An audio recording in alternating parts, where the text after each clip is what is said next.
Auspiciado por la FIP, vamos a realizar esta charla que se llama Impuestos raros o extravagantes en la historia. Y así tenemos un catálogo de impuestos que son extraños. El más famoso es quizá el que impuso el rey Minos de Creta a Atenas. Androgeo mandó mejor dicho, Minos tenía un hijo llamado Androgeo, lo mandó a Atenas a participar en unas competiciones que organizaba el rey Egeo, que era el rey de Atenas. Pero el rey Egeo, que estaba medio envidioso de las habilidades gimnásticas de Androgeo, que parece que se paraban con las manos, todas esas cosas, lo mandó a luchar contra el toro de Maratón, que era un toro que había ahí, y el toro lo liquidó. Minos, al enterarse de la muerte de su hijo, atacó a Atenas. Imagínense. Como la guerra se prolongaba mucho, había esas guerras, qué sé yo, Minos rogó a Zeus, el príncipe del Olimpo, que lo ayudara a vengarse de los atenienses. Y entonces Zeus mandó hambre y peste a la ciudad de Atenas. Desesperados, los atenienses consultaron al oráculo y ¿Cuál? Respondió que para que cesara la plaga y la hambruna debían dar a Minos lo que pidiera. Y comenzó el famoso tributo que impuso Minos. Minos exigió que todos los años le mandaran 7 jóvenes y 7 doncellas, sin armas. Estos jóvenes eran introducidos en el laberinto en cuyo centro estaba el Minotauro, que era un monstruo, hijo de los amores de la misma mujer de Minos, Parsífae, con un toro. Hemos contado muchas veces cómo esta mujer se enamoró de un toro y para conseguir llamar la atención del mencionado cuadrúpedo se hizo hacer nada menos que por Dédalo, que fue el constructor del laberinto y el constructor de las alas de Ícaro. Se hizo hacer una vaca de grupo. ¿Qué sé yo cómo la hizo? Entonces, así, disfrazada de vaca, compareció ante el toro, que como somos los toros.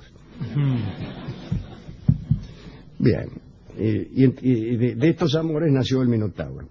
Entonces, estos jóvenes eran comidos por el Minotauro.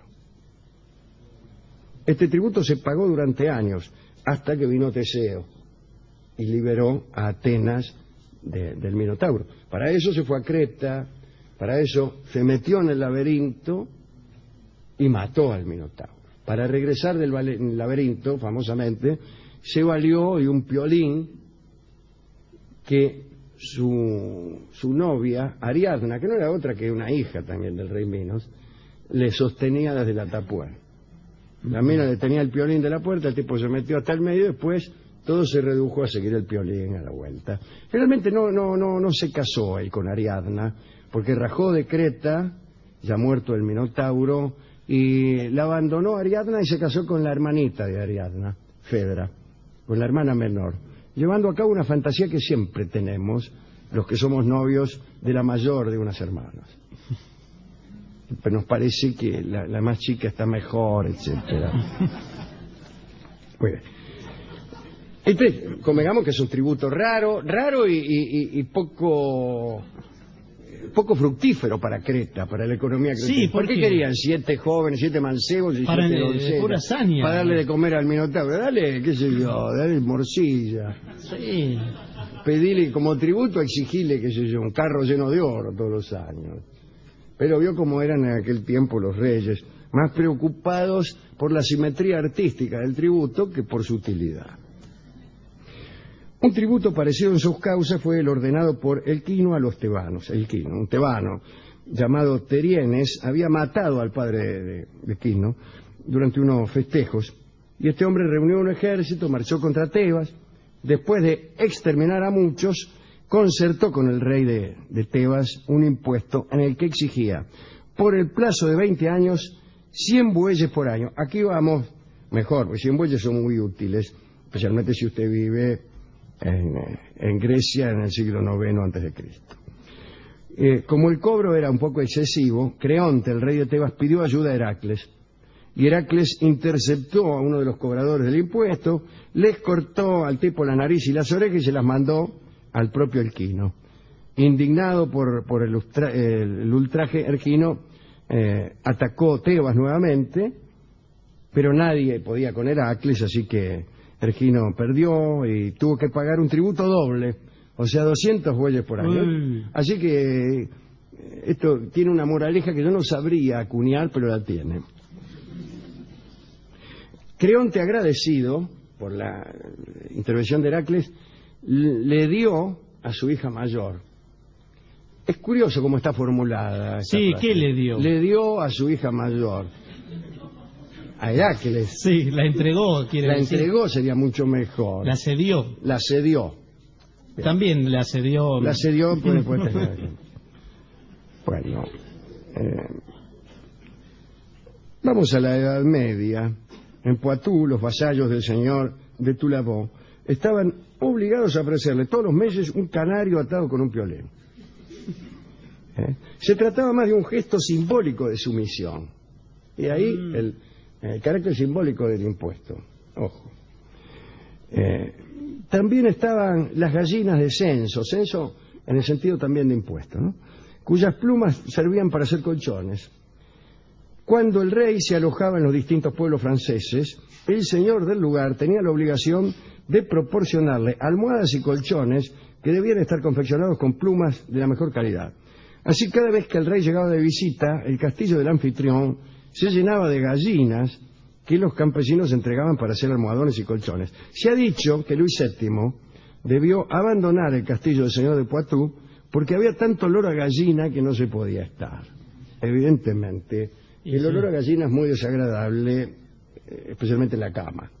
Y si usted es el rey de Francia, se va a acostar, mucho homenaje, pero aquí hay un olor a gallina que no se puede estar. Algunos impuestos excepcionales consistían en cosas de escaso valor, pero difíciles de encontrar. Había señores que no exigían más que un conejo, que debía tener, por ejemplo, la oreja derecha blanca y la otra negra. Algunos vasallos tenían ya guardados conejos para poder pagar el impuesto. Bueno, el señor de Rouen pedía cabellos de mujer que debían ser entregados por la propietaria en el castillo feudal. En periodos prósperos, el señor de Rouen exigía que sus vasallos músicos viniesen a tocar. Y a los artesanos también les hacía entregar el producto de sus habilidades. Está bien, eso no está mal, ¿eh? Bueno, en el señorío de Gandieu, aquellos a quienes se les otorgaba el derecho de pesca estaban obligados a bailar algún paso que todavía nadie conociera, a cantar una romanza que no se hubiese oído, con una letra que no fuese copiada. Promoción de las artes. Promoción de las artes.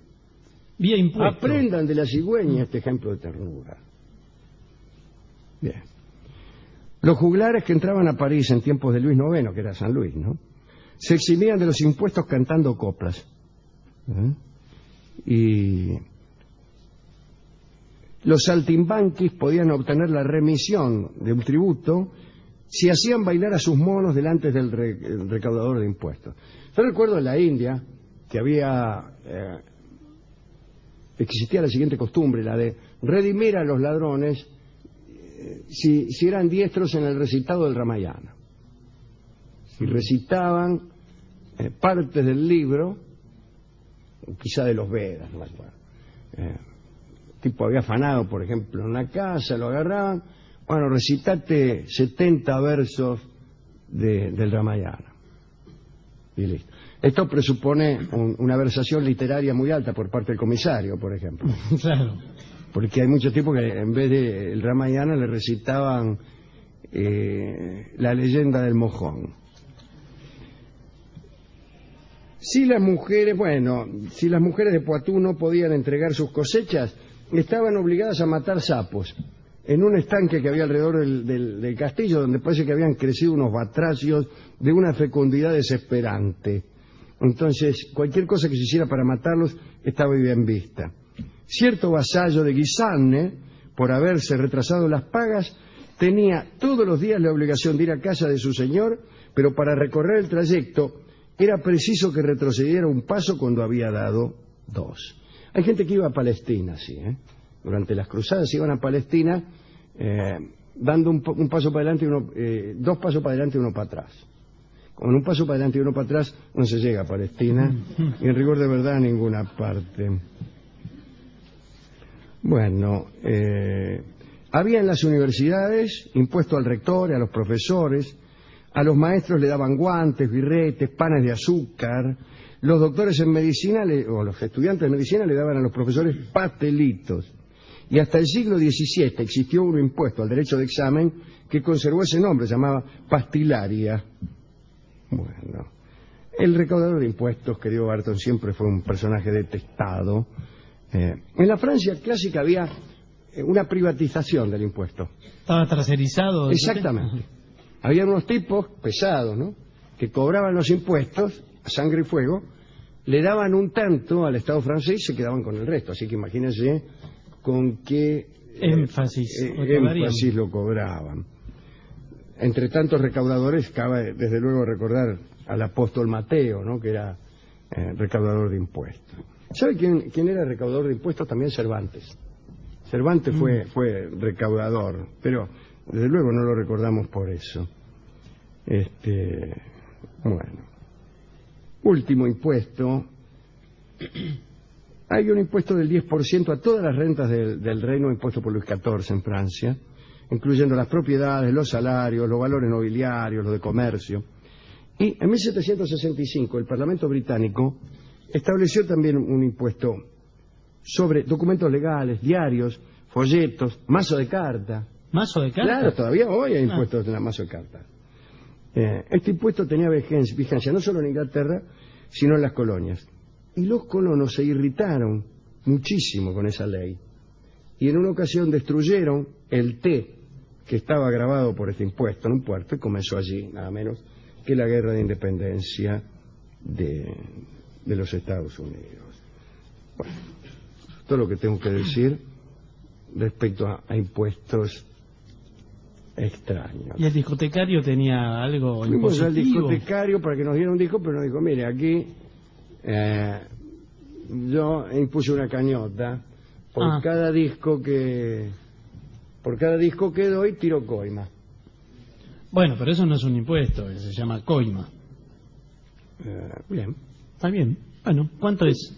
Tuve que dar ahí 200 pesos. Ah, bueno, para un tema musical un poco caro. Un poco caro, me doy cuenta ahora. De todos modos, escucharemos el tema musical. Es un tema que tiene mucho que ver con el pago. Se llama una moneda. Claro. Es un impuesto exiguo, una moneda. Pero así se llama el tema que va a cantar Cabernet. Nuestro conjunto Cabernet cantará este tema que se llama Una moneda, que fue compuesto evidentemente en homenaje a los impuestos. En la Edad Media, los que pagaban impuestos no eran los más ricos, sino los más pobres. Por suerte el mundo ha cambiado.